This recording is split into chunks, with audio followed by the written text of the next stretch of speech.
The legend and legacy of Kim Il-sung, from guerrilla leader to the sun god. When the sun set, the psychological tremor of 1994. Imagine you are standing in the middle of Kim Il-sung Square on a morning in July 1994. The atmosphere in Pyongyang at that time was thick, not only because of the sweltering heat of the northern summer, but because of an electric current of fear and shock running down the spines of 20 million people. The public loudspeakers, which usually broadcast heroic marches, suddenly went silent for a few seconds, before a choked, intermittent voice announced news that the North Korean people were never prepared to receive. President Kim Il-sung, the man known as the Son of Humanity, the eternal leader, had passed away. Immediately, an entire nation fell into a state of psychological convulsion. Documentary footage left behind shows millions of people pouring into the streets. They were not just crying out of ritual. They screamed, they pounded their hands on the asphalt, they fainted as if their own biological father had just passed. To the outside world, it was a bizarre, even fake, sight. But if we use the lens of history and psychology to examine it, we will see that it was the result of the most thorough process of deification of the 20th century. Why could the death of one man cause such a massive seismic shift in faith? The answer lies in his absolute presence in daily life. In North Korea, people do not hang portraits of leaders as a form of decoration. It is a sacred entity. Every family owns a small wooden box, inside of which are the softest pieces of silk, used for only one purpose, wiping dust off the portraits of Kim Il-sung and his son, Kim Jong-il. If a wall catches fire, the first implicit rule is to save the photo, even before property or personal items. A scratch on the photo is not simply an oversight, it is a political crime that can lead to the collapse of an entire family. Kim Il-sung did not rule only by guns or laws. He ruled by osmosis. He was present in every textbook, every children's song, every subway car deep underground. He was the father who protected the country through years of poverty and war. So, how could a boy born into a poor peasant family in Manchurian, a guerrilla leader who once hid in the freezing forests of Siberia, build such a persistent spiritual empire? To answer, we must go back in time to 1945, when the old world order collapsed and a new chessboard was laid out. The Chosen One and the 38th Parallel Chessboard. In 1945, the Empire of Japan surrendered after 2 atomic bombs. The Korean Peninsula, after 35 long years under the brutal colonial rule of the Japanese, finally breathed the air of freedom. But that joy was short-lived.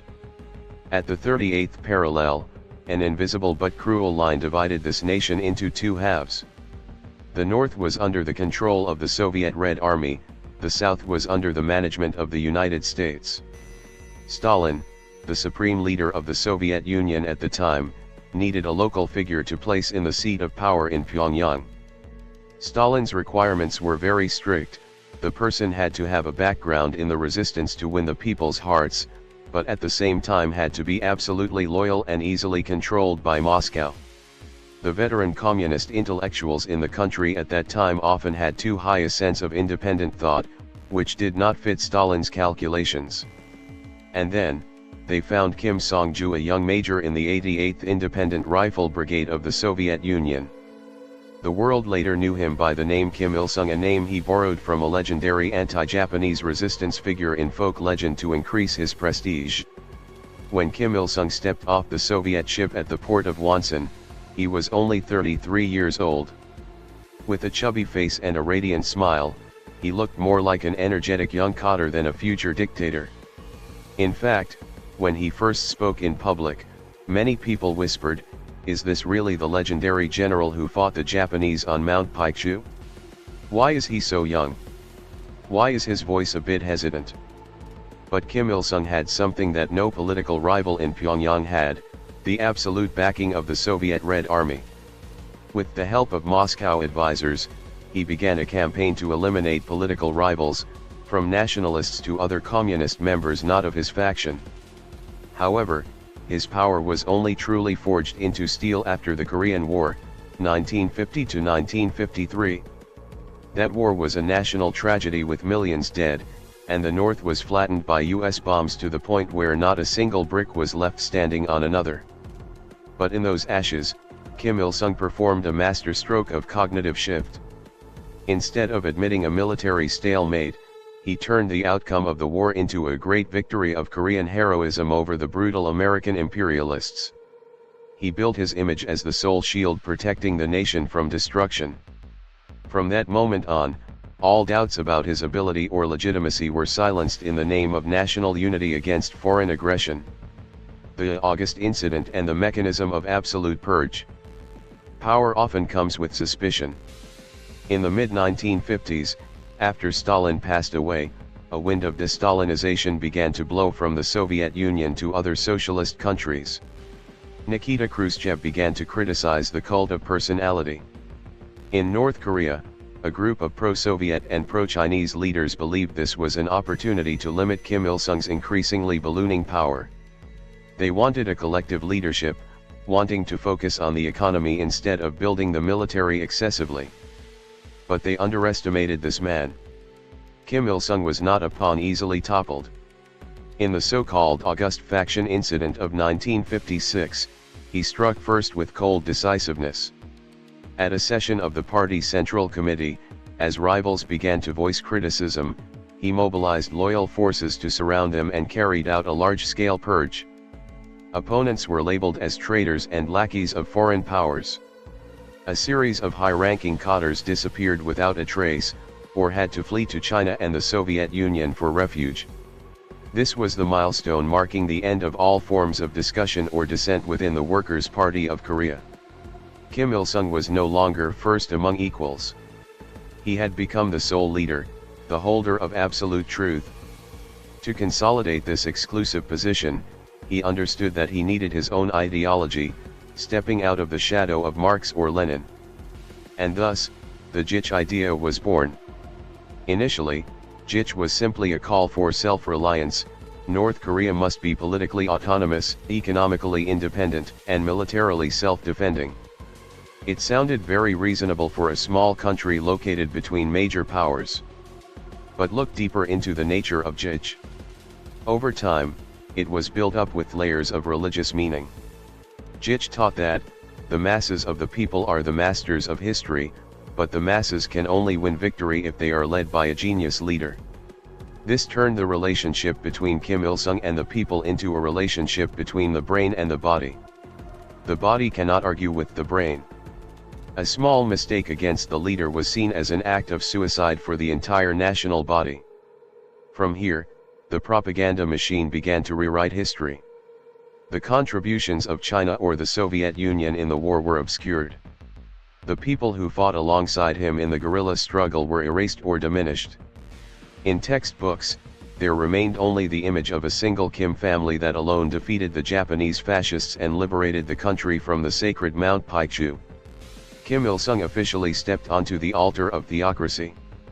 Songbin, the trap of destiny and bloodline. If Juche was the rope binding the mind, then the Songbin system was the iron cage imprisoning the reality of the North Korean people.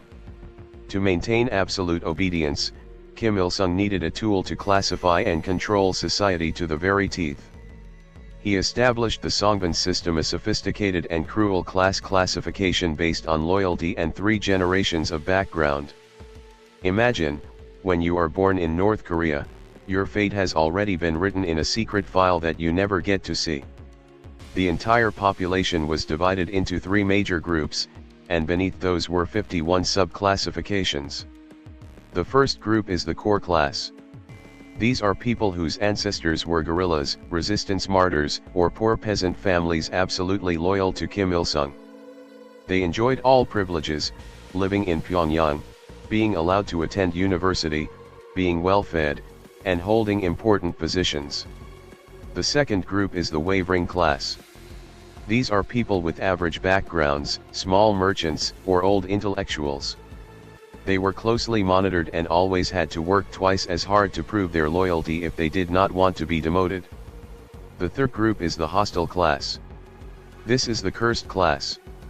If your grandfather once worked for the old government, If your father had relatives who fled to South Korea, or if your family followed Christianity, you were by default in this group.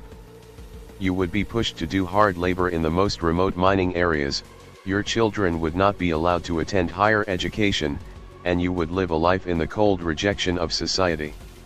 This is the most brutal form of modern caste. It eliminated all will to resist. Because, if one person stood up to protest the leader, not only would they be punished, but all 3 generations from grandparents to children would be sent to re-education camps. This system turned every citizen into a controller of their own neighbors and relatives. Loyalty was no longer a moral choice, it was a survival instinct to protect the bloodline. Under Kim Il-sung, North Korea became a completely closed society. Information from the outside world was blocked. The people were taught that outside the border was a hellish world, where Americans were starving and the South was a slave colony. In the darkness of information shortage, the only light they were allowed to see was the light emitted from the sun, Kim Il-sung. Legacy and the response of history. In the final years of his life, Kim Il-sung began to pave the way for a process unprecedented in socialist history, passing the throne in a dynastic fashion to his son, Kim Jong-il. He wanted to ensure that the system he built would never be shaken. And he succeeded. When Kim Il-sung passed away in 1994, he left behind a nation standing on the edge of an abyss. The economy was exhausted after the collapse of the Soviet Union, and a terrible famine called the Arduous March was about to claim the lives of millions. However, the regime did not collapse as predicted by the West. Why? The answer lies in the depth of the cult of personality that Kim Il-sung had sown. The North Korean people at that time did not see the famine as a failure of policy, they saw it as a challenge that the leader was overcoming with them. Faith in the living God had taken such deep roots that it became a part of identity, a mechanism of psychological self-defense. Looking back at the history of Kim Il-sung, we see a master of political survival. He skillfully combined the tight control structure of Stalinism with Confucian ethics regarding filial piety toward the father. He turned the nation into a large family, where he was the eternal father. But the price to pay was too high. It was the complete suppression of human freedom. It was a society frozen in the past, where the truth was distorted to serve a myth. The history of Kim Il-sung shows us a terrifying truth: when power is unlimited, combined with the manipulation of information and crowd psychology, a human being of flesh and blood can be turned into a god. And once divinity has ascended the throne, all voices of dissent become acts of treason. Today, his body still lies solemnly in the Kumsusan Palace of the Sun, perfectly preserved as a symbol of immortality. But his true legacy does not lie in that mausoleum, it lies in the eyes of Pyongyang children who still bow before the giant bronze statue every morning. That legacy lies in the Songbin files that are still silently deciding the fates of millions of people. History is never just dry numbers on paper. It is a lesson about power and freedom. Kim Il-sung built a nation strong in its control structure, but he also took away the right to doubt, the right to be different of his own people. And that is the greatest tragedy of any totalitarian regime: when you have all the power, you also simultaneously lose the true connection with reality and the human nature of society. Thank you for going with me through the 30 minutes of this audio episode. Hopefully, through the lens of history today, you have gained a more profound and multidimensional perspective on how a guerrilla leader changed the flow of history of the Korean Peninsula forever. Goodbye and see you in the next Historical Files, where we will together peel back other mysteries of power and human fate.